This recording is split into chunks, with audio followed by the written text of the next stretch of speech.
All right, I'm Bryce Hancock, and this is Mile High Recovery Chat. I'm here with Rich Ross. Hi, Rich. What's up, Bryce? What's up? So I've known Rich for many, many years. Probably, I don't know. How long have I known you, dude? Probably 20 years. Yes.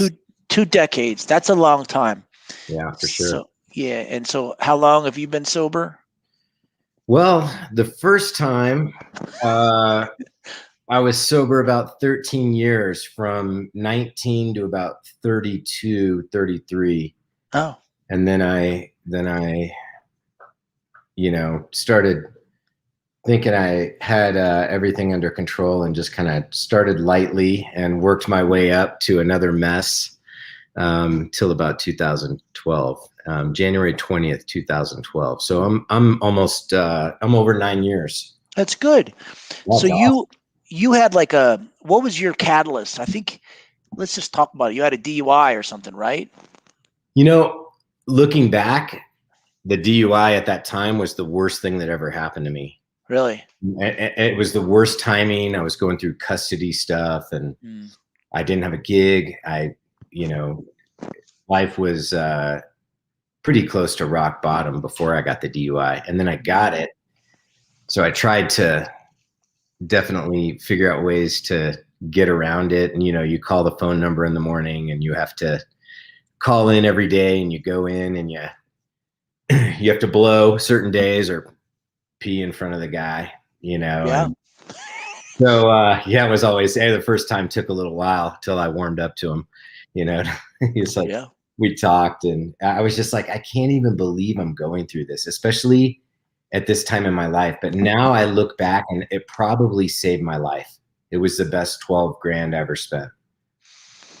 Yeah, is that how much you spent on that DUI? Did you get an attorney? Yeah, I got an attorney. I tried to fight it, because none of us are guilty.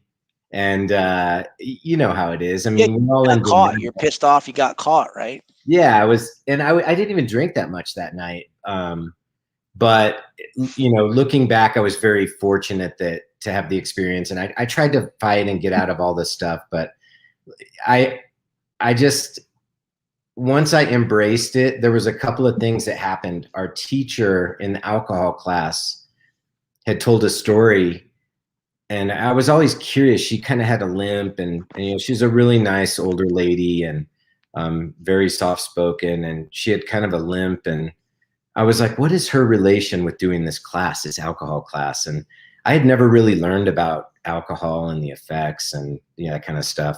I was so young the first time I started drinking, and the second time, I'm 38 or, whatever. So it's, I've had way more sober years than I have drinking years in my life.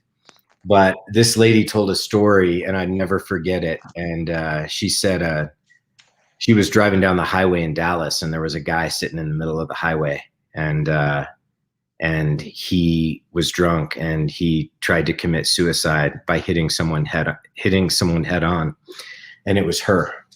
Oh. And that's why she has the limp, and she dedicated her life to, trying to help people get through alcoholism and not drink and drive. And I just thought she was a really neat lady, and I embraced the program. When you hear powerful stories like that, or you're sitting in there, and did you get a DUI? Did you go? Oh, yeah, 2. I had 2 DUIs, so I've been through the class twice. Yeah, it's pretty powerful when it's going around and some lady says, yeah, I killed some people. And then, the whole place goes quiet. And I'm thinking that could have been any of us who have been drinking and driving and stuff. I didn't realize, I think when you're drinking a lot, you're really selfish, in so many ways. And you're only thinking of yourself and not the issues and dangers you're putting, in people around you. And also it just brings out such a side of us that's so ugly. They always say a drunk man's words are a sober man's thoughts. It's always interesting when you're hanging out with someone that's drinking and they say some crazy stuff, and you're like, well, I'm guilty of it. Well, yeah. No, I got 2 DUIs, and then my last one. I mean, my experience with it was, 1, I wasn't ready for recovery, and 2, nobody in there was ready for recovery. It's like you just go around, from person to person to person, and it's like, Bryce, good week. No drinking, no drugs. Yeah, that's it. Good week. And then you go to the next person, and they say the same bullshit. And the next person says the same bullshit. And then you kind of go around, you stick to the script, right? Um, and then at one point, I remember talking to the guy. I was like, I think I got a drinking problem. Should I go to AA? And he told me this story. And this guy, like my teacher, was like 300 pounds. And I'm not trying to be like mean to anybody that's 300 pounds, but this guy was like 300 pounds. He was in one of those motorized carts. He always had like one of those 64-ounce big gulps. He smoked, and he was really grumpy all the time. Like he didn't like his job. He didn't like alcoholics. And he told us the story, and he told me the story, and it pointed to the they had like steps on the wall because it's alcohol class or whatever. Right. And he said, "You see step one?" And it says, we admitted we're powerless over alcohol. Yeah. And he goes, "I'm not powerless over anything." And I remember thinking, this guy's awesome. Yeah. And in retrospect, it's like, he's not awesome. He was like really unhappy and unhealthy and was probably alcoholic and really grumpy, right? So I stayed out for another 10 years. I probably drank for another 10 years before I finally got in the program. And so, yeah, we drank together. I don't know if you remember. Yeah, there's lots of pictures of me and you with the toad. Yeah, lots. I almost fell off the stage there playing with you guys on that. I could barely stand up. You really? Did you come play with us? Not one of my fondest memories. Yeah, I did. I think, I just got up and played a song somehow. Yeah. So you've had a pretty good music career though. Like you played with the Samples for a long time, right? Yeah, that was in the 90s. I started with them. It was weird because I just remember living in Highlands Ranch, and I was married, and we had a son, and I was clean, and I was probably 25 or 26, and my phone rings, and it's a friend of mine, and he's a tour manager, and he says, "Hey, I want you to come play with the Samples." Wow. And I was sober, and it was the first time. I only played with them for a few months then, but I went out, and I just, one day I'm laying in bed at home, no band. Next day I'm on tour. I learned 40 songs in like 2 weeks. And so back then, that's when they were like kind of big. They were big, right? The Samples were big then. I think I would consider them still a popular band, but there was something, yes, there was an attraction about them then. There were lines around the building when we would pull up to venues. I'd never been on a tour bus. I'd never been on a real tour.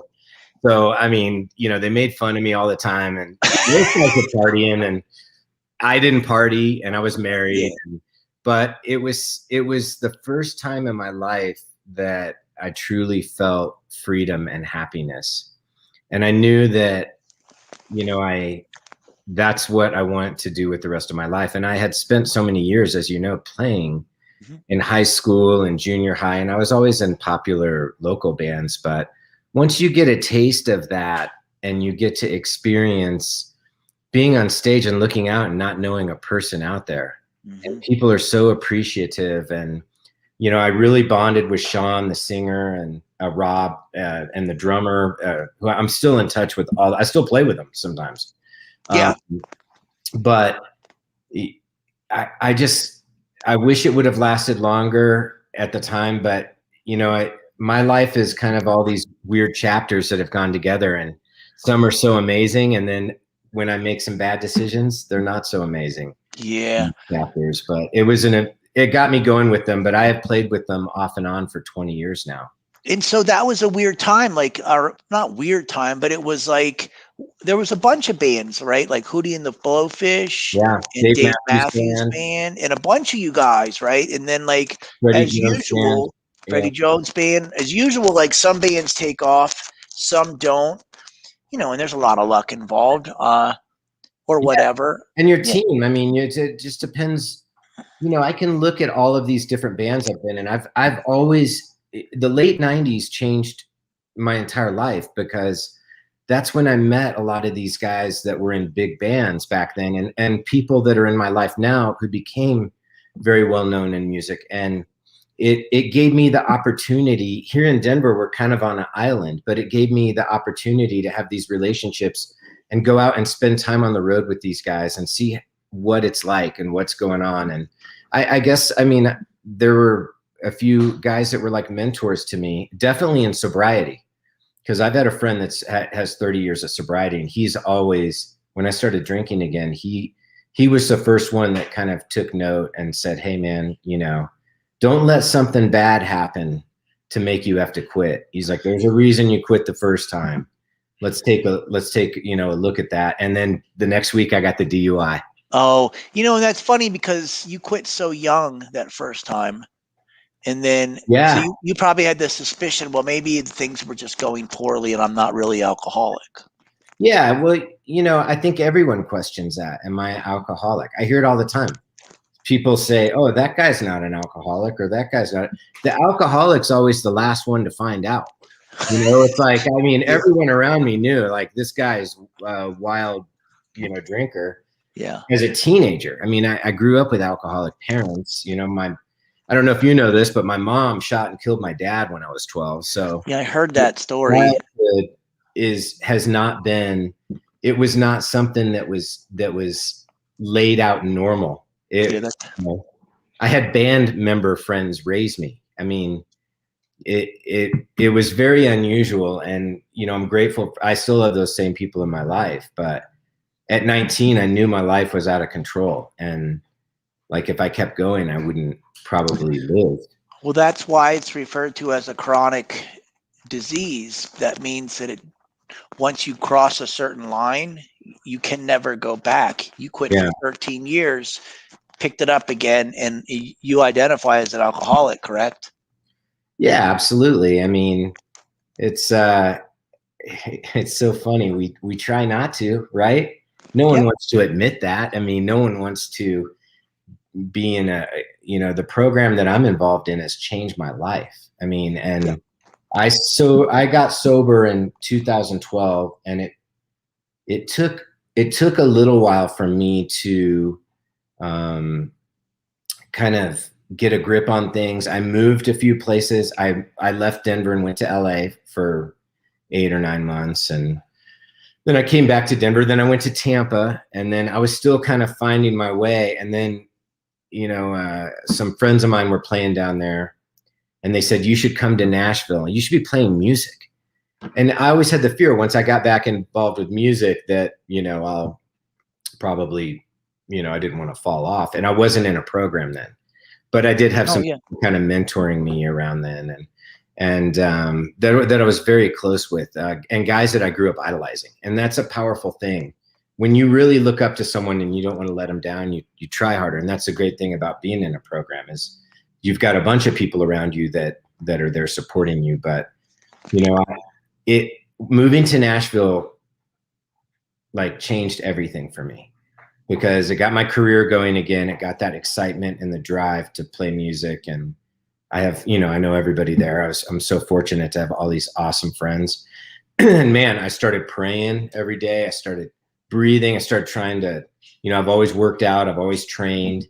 And I was playing with everybody for a couple of years. And then the Freddie Jones Band thing came up. And that's when, you know, I knew I had an opportunity to play music. I probably enjoyed playing a little more. Although I love playing with a bunch of those guys out there, but it's different being a side guy than being in a band. And I was just out in Nashville. I've been doing a lot of traveling lately, you know, for my treatment center job, but I'd never been to Nashville. It is a mecca of music. I mean, and everybody kind of knows that, like, but until I saw, like, there was one street and there was just like, I don't know, like 30 recording studios. There's so many musicians there, not just country, rock, like all kinds of musicians there. And I went to a party with Leo, you know Leo. Yeah, of course. And everybody at the party played music professionally for a living. Well, I'll give you some interesting facts. The average, I think it's 80% of the musicians there make under $30,000 a year. So, you know, that right there tells you what a tough industry it was. And I played with a lot of big bands when I was there. But I was like, you know, I've always kind of kept a side hustle going. I've been in the guitar industry, or I teach lessons. I do whatever I need to do to kind of live the lifestyle I want to live. And definitely stopping drinking helped me live a much better lifestyle. But man, just digging in and really focusing on not spending all that time in bars. And Nashville was hard for me because I was 2 years sober.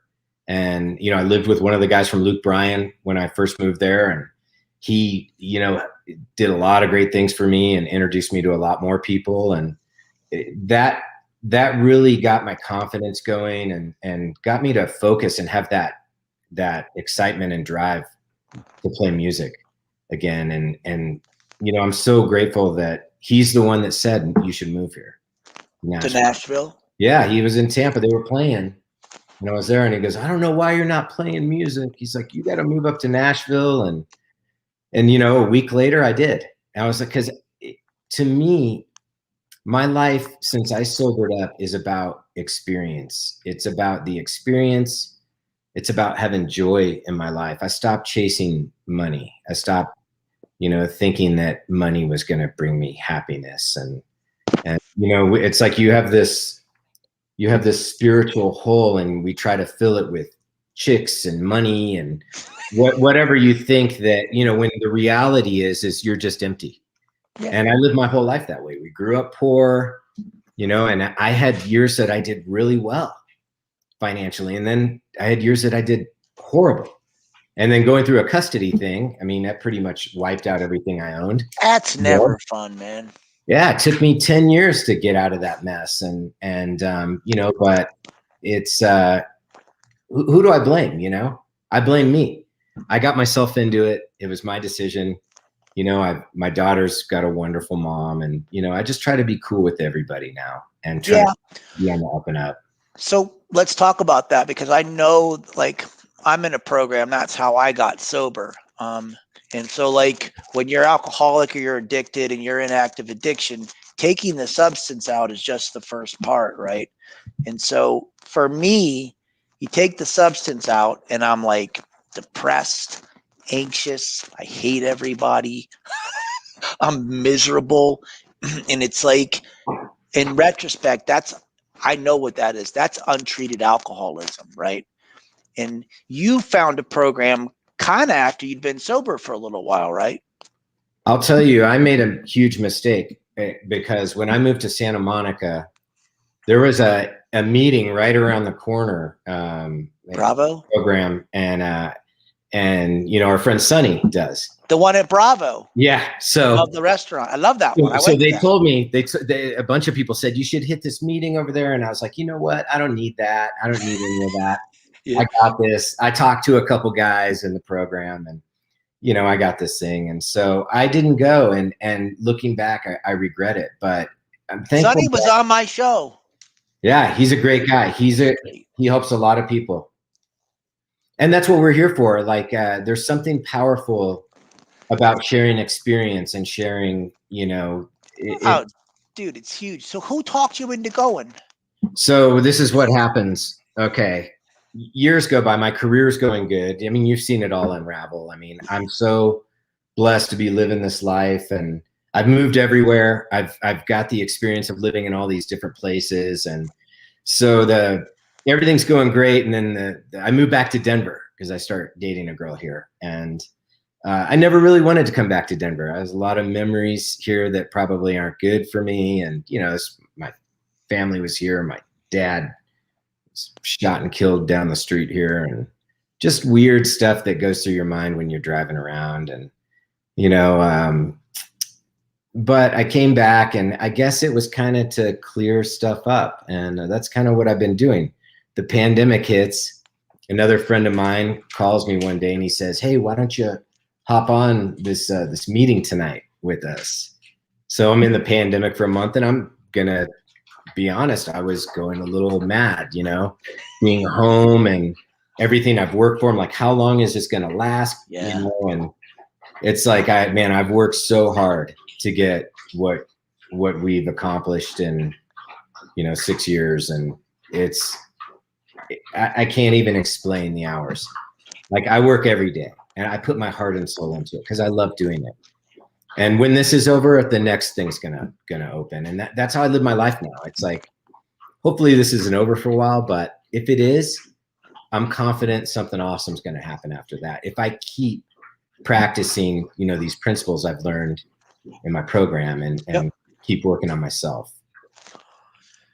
So you started doing the program, like, and you'd been clean, you'd been not drinking for a long time. And so Yeah. did you notice a difference? Like you got happier and you like listening to people and you meet friends and you feel that flow and like that spiritual practice and all that stuff, right? Yeah, I've been really good about going through life and wearing the happiness.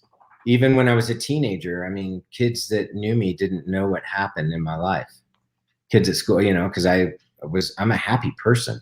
But what I realized when I got in this program was that, I remember I was nervous to even talk in there, but you have to share. And one night I just shared the story. And man, I've never seen faces stuck to, on the screen like that. After I was done, I mean, I connected with so many people, called me and reached out, and it was powerful. And I was like, I felt so much relief just getting it off my back and sharing it. And then other people are reaching out and they're like, hey, I went through the same thing. And, it's a lot of musicians and different people in the arts is who my group is. And we kind of go through the same stuff, and they didn't have jobs then either because of the pandemic. Yeah. We're all going through that. And so when I started, working with someone and going through the steps, I realized that, a lot of my life, I put the blame on everybody else. It was always someone else. And when in fact, it's just me. Yeah. It's me. I'm always to blame. Like I'm the one. It's, I put myself in the situation. I make the decision. I don't get the results. It's me, Yeah, I If you know. hang out in the barber shop, Bryce, you're going to get a haircut. Yeah. So I learned that a long time ago. So, I had to change my whole lifestyle, who I hung out with, who I've had around. And I've always been the kind of guy, I will be just as cool. I try not to put myself above anyone. And I will be just as cool to a buddy of mine that's in a big band or the Starbucks barista. And, I try to treat everybody the same. I try to be the same guy at home. I want to be a real person. And a lot of the relationships I've had with people in my life are people that have had a lot of success. And they're some of the most miserable people I've ever met. And it's sad to say that and see it. And, the program has taken a lot of that anger that I had inside out of me, and I can forgive people. And that's been a great thing too, is just making things right again. If I've wronged someone or did something in the past, and I've never been a guy that like stole from people or did any of that. I've always been like an honest guy, but hey, when you're hammered, you do crazy stuff. So, I've tried to like make amends with people and just be straight with everybody. And I'm not perfect. I am in a band. I'm a little wild still, but it's, I try to maintain it healthy, and, I still want to have fun in my life and play music. But man, it's a tough going out there, as and being in, on tour, doing shows. And it is tough. And like what the program does for me is it's like connection with other people, like a spiritual practice. It's a design for living, right? Yeah. Being humble, being teachable, helping other people. It's just like a better way to live than like from right here, right? Like there's this whole like thing and a whole network, and just that spirituality, and then you get in that flow and the gratitude. And I still go, like I can look back at periods of my life when I go to a lot of meetings, my life goes really smooth, and I'm happier. And then I look back at times when I didn't go to a lot of meetings and I was just, it was just a little harder. And it's like, the more I try to like, the harder I try, the worse my life goes. Right. Well, stuff definitely builds up, and it's, for me, I can relate with that. I felt a sense of relief you know, talking to people about stuff I've never talked to anyone about, really. Mhm. I mean, some of my close friends knew what I went through growing up, and just being able to, you know, have something, some literature to read and study. And the pandemic, what it's done for me, it's given me every day to work on this. And then you realize how selfish we are as human beings. I mean, and the, you know, gratitude. I agree with everything you said. I mean, the more gratitude we have, the more I do for people and don't expect back. I mean, that's a very, very fulfilling thing in my life. It feels great to help people, and I take the time for anyone, man. It's very law of attraction, right? Like what you put out, you get back. Sure. Gratitude reciprocates. If you're grateful for what you have, you're going to get more. You know I what I mean? truly believe that, and I think I've watched miracles happen in this program in the past year, and I came in a pretty decent situation, but Yeah. mine was hidden inside. Yeah. Mine was all inside, eating at me and bothering me, and resentments with everybody who I've had weird dealings with in the past. And I don't feel like I have any of that now. And if I do, I pull someone aside and I talk to them. Yeah. You're lighter, you're freer. I get it, man. It's like, yeah. And it's like, you're right. You were okay. Like you were kind of fine, right? That's why I wanted to talk to you about your experience with it, because I've yet to meet a person that joins the program or does this program or however you want to word it, that isn't like happy they did it.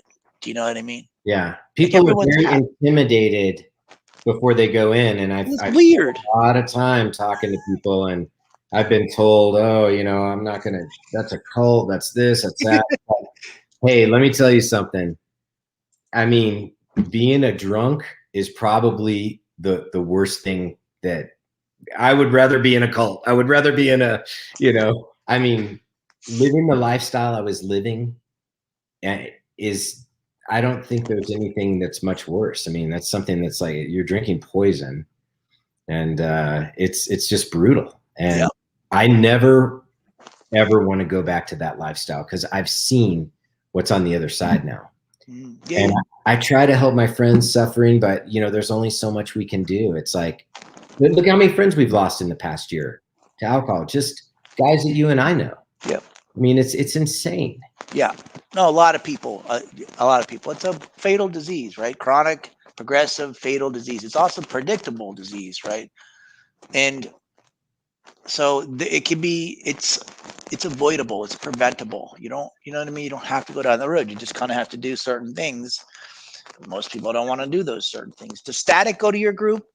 Static is a very good friend of mine. Okay, he's on here too. He's rad, man. Yeah. He's I got a whole bunch of people you can have on, and they're wonderful people. Really? And oh man, sharing the experience. I mean, look, if one person gets something out of this conversation, it's a win.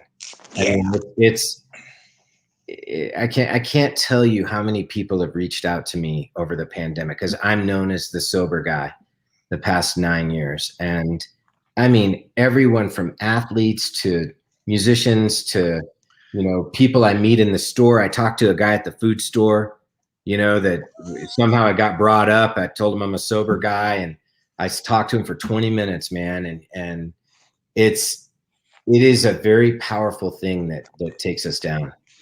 It is, you know, and like I'm 8 years today. It's my 8-year birthday. Oh yeah, happy birthday! Thank you. And it's weird. Happy birthday, isn't that tradition? Yeah. Well, it is weird, right? It's like you're 8 years old.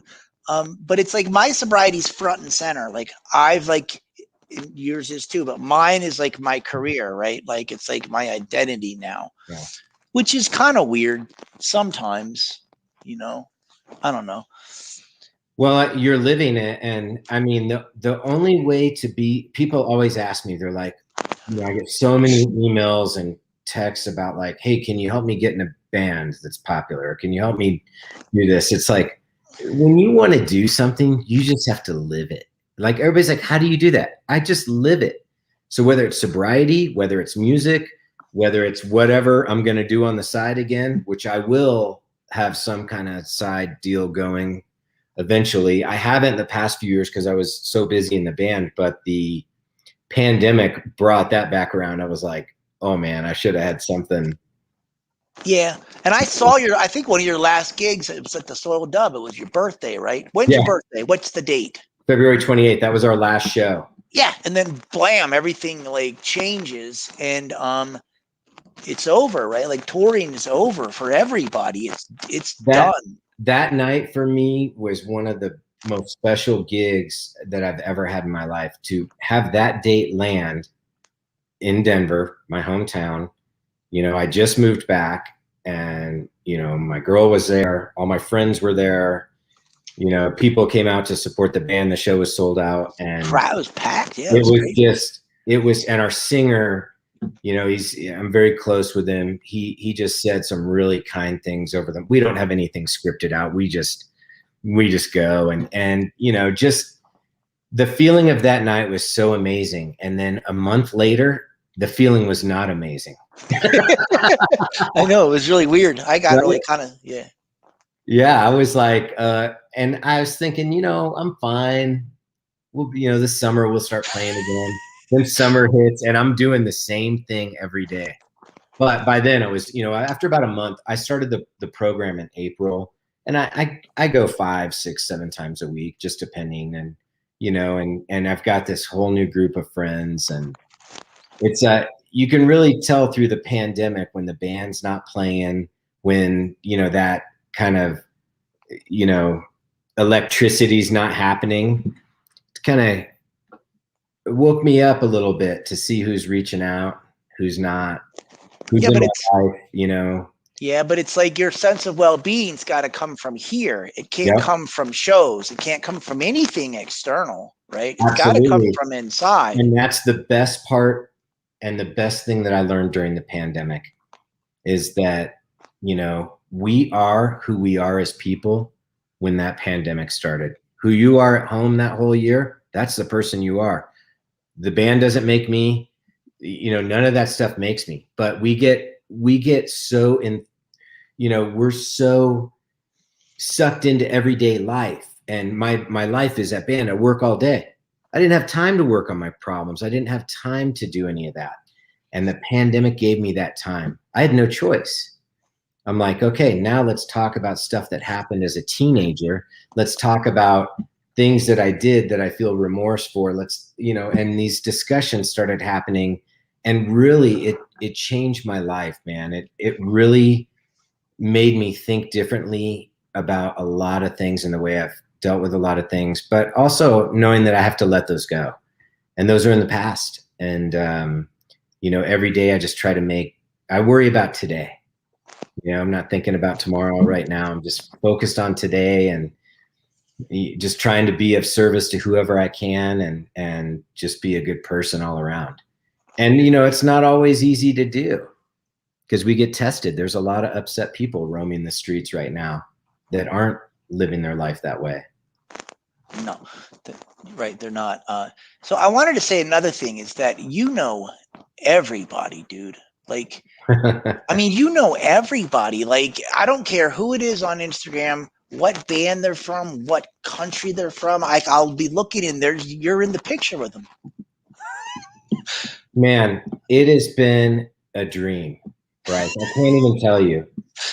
I was a little kid into metal, you know, when my mom shot and killed my dad at 12, I got into heavy metal. I loved like Megadeth and Motley Crue.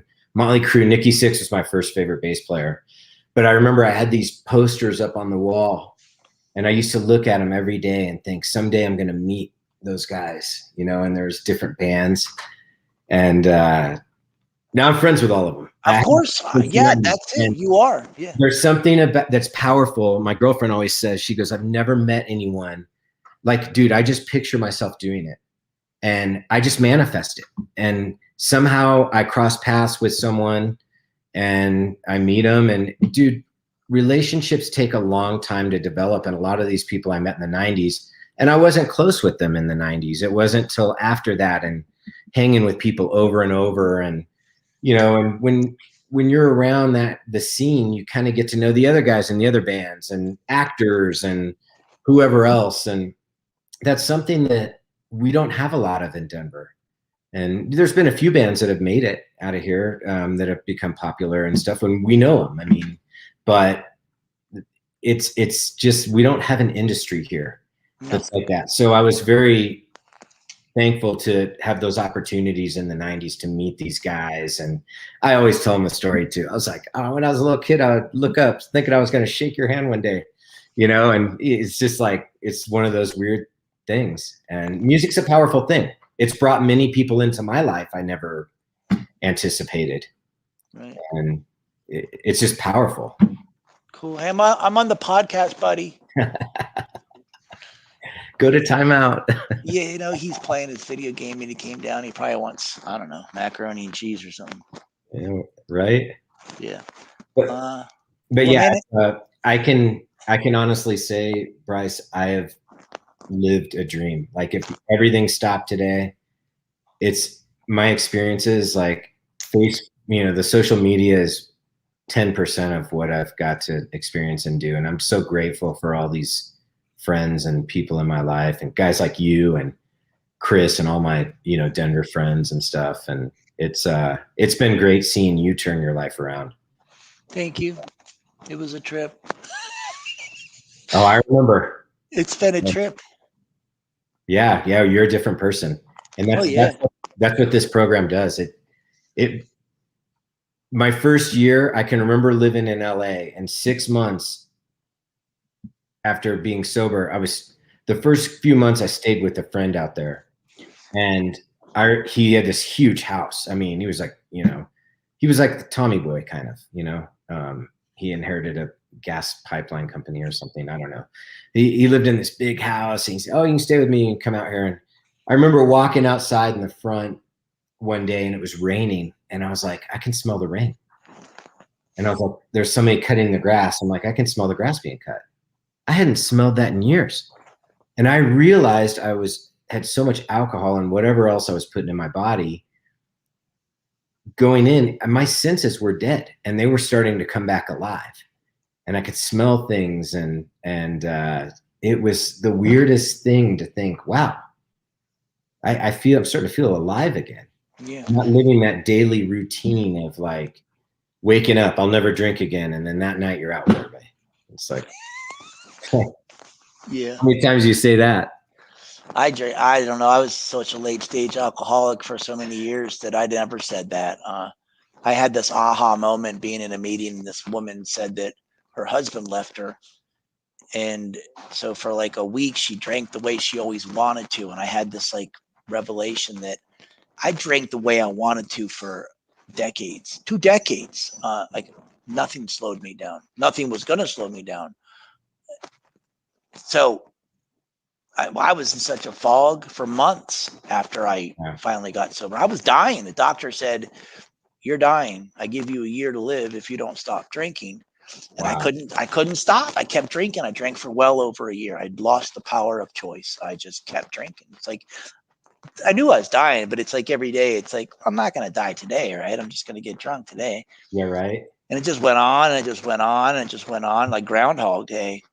And so, yeah, when the fog, because I think I was like, you get like wet brain sort of, right? And so it took me a couple years to kind of like wake up and have those experiences like you're talking about, like just smelling grass, or, like when you're in a room and like you can see the sunlight coming through the window and the dust, and you like focus on a piece of dust and everything goes out of focus. You know what I mean? Like that kind of like.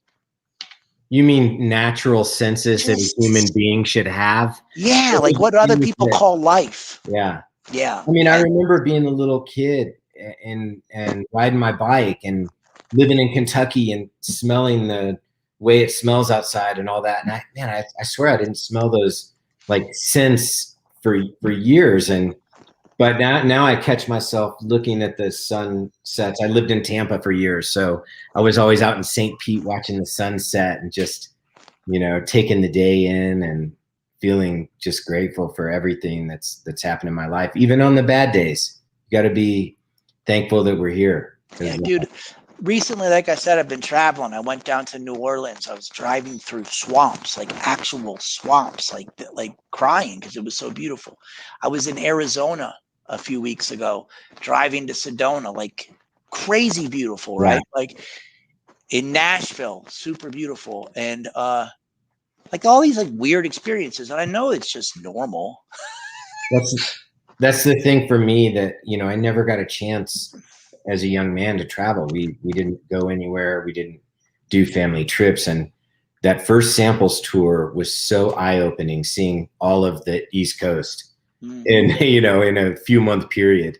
And I was just like, I mean, I was so amazed. And that's been the best thing about playing in the bands, is just going to these places and seeing all these places that are unknown and I never would have known about if I weren't playing music, and meeting all these people. And it's just been amazing, man.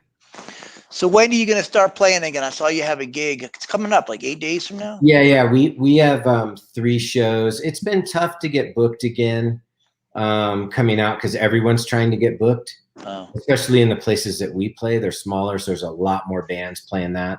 But we play clubs and theaters, and we're playing with the Flock of Seagulls next Friday, and I think we're playing a private, and then we play in Indianapolis, and then we fly home. We go out and do a couple shows and then come home. And but you know, it's pretty scattered through the fall, so I have a lot of time home. And you know, we're probably going to stay in Denver a little longer. And, you know, we were thinking about moving, but, you know, it's beautiful, man. I have a killer view here. And, you know, I just love, I'm at peace with Colorado now. Yeah. It's I nice wasn't state. when I came back, though. Yeah. So, but Stacy works here, right? Yeah, she just signed a new contract here, so we'll be here a little longer. But we were looking at some other places to go. Yeah, just try something different. Yeah, I hear you. Well, right on, dude. It was always nice talking to you. Yeah, you too, Bryce. You sort of inspired this. Did you know that? Because I remember the pandemic was on and I was bored. I was like, I'm just going to start talking to people. And then me and you talked. And I was like, you know, that felt kind of natural. Maybe I should try to hit up some other rock stars. Yeah, it's been fun. For the pandemic, I was like interviewing friends of mine for a month. I saw you. Yeah. And then it just became so much work. And, you No, know, it is.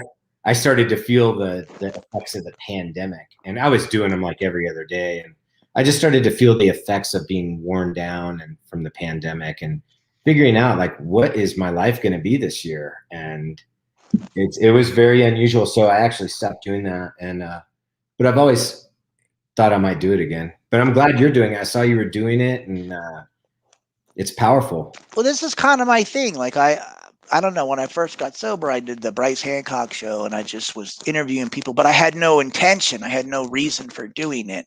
And now I, you know, have this treatment center, and like I'm focused. Like I am driven to like, you know, be successful and help a lot of people and make the treatment center grow. So we're making a lot of moves. We're going in network with all the insurance companies. We're probably opening up some residential houses, and so we're a medium intensity residential program right now. And I just want to get out there, and I want to like reach interventionists and, you know, ethical programs and educational consultants. And this like fits in, right? It's like I'm interviewing sober celebrities and, you know, like yourself, and, you know, visionaries and thought leaders and people that are interested in wellness and recovery. And it makes sense that I'm doing this now. You know what I mean? Let me ask you this, Bryce. Yeah. And this is something I get a lot of.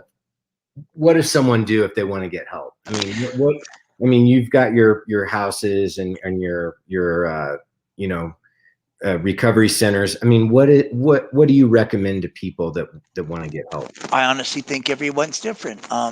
You know, what they should do, if they want to call and talk to us, they can talk to me or they can talk to Jill. We'll suss it out. We'll talk to them. What do you want to do? How bad are you? Do you need detox? Do you need residential?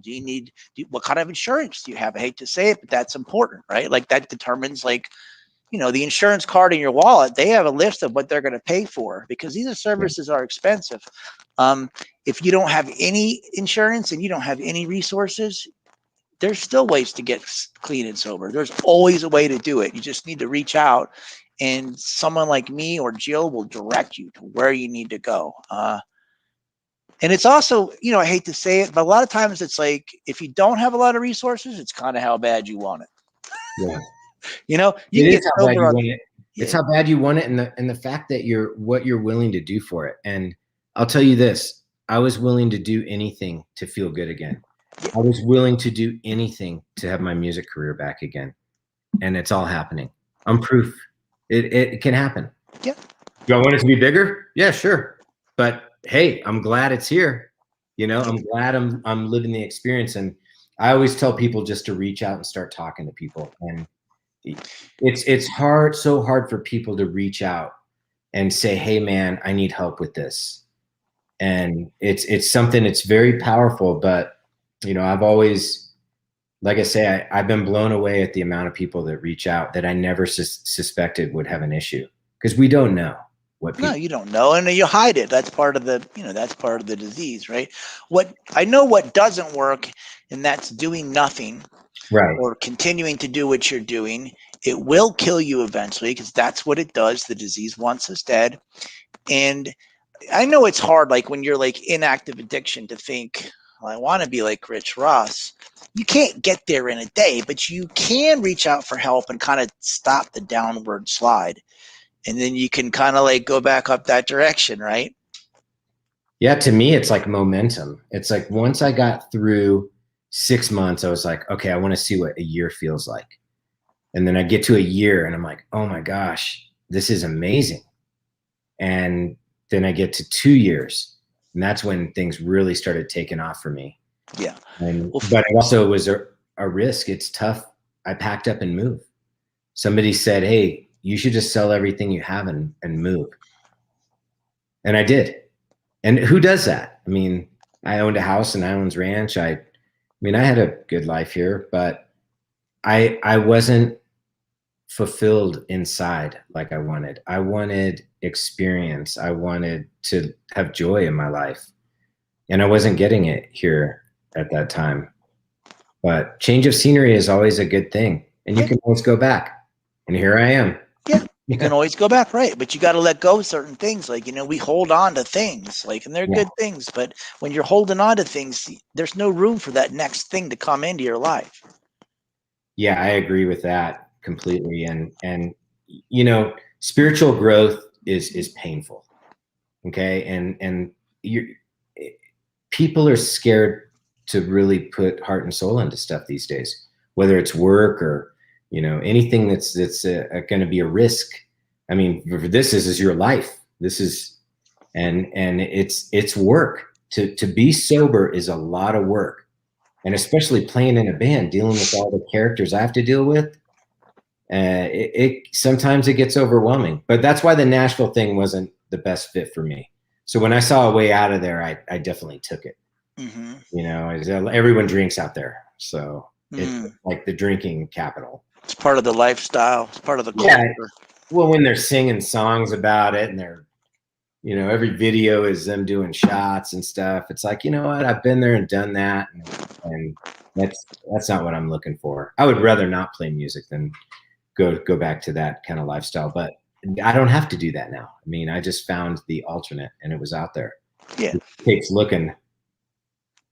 Yeah. My father is convinced that when I started playing guitar, that was the beginning of the end. Which I don't know if that's true. I'm pretty sure I was an alcoholic before I started drinking, but he's convinced music. It's the only job that you can go out and drink and do drugs, and Well, it you makes sense, right? It's say part of the. inappropriate things. You can live this lifestyle that gets you fired from any other place. And it's the one thing I'm trying to change. And I try to watch what I say now. I've never really had a filter, and it's like, I don't want to hurt anyone's feelings or offend anyone. And it's not all about me anymore. And that's where you let go of the selfish nature. It's weird. Do you notice when you're sober, you really see it in a lot of other people that who aren't practicing those principles? You can spot people suffering almost. It's weird. I see people that I'm like, oh man, I can't imagine what their life is like at home. Yeah. Never thought of that before. Yeah, I'm just grateful I don't have to live like that anymore. Yeah, for sure. Well, you're doing great things, Bryce. I appreciate you, brother. Thank you. You're awesome, dude. Thank you for coming on and chatting with me. Anytime. All right. Good luck out there, and maybe you can send me some of your sober rock star friends, and they'll come on and talk to everybody Yeah, too. I got you, man. I got a ton of guys for you. All right. All right, brother. It's Ross. Thank you, sir. Yeah, have a great night. All right. All right, bye-bye.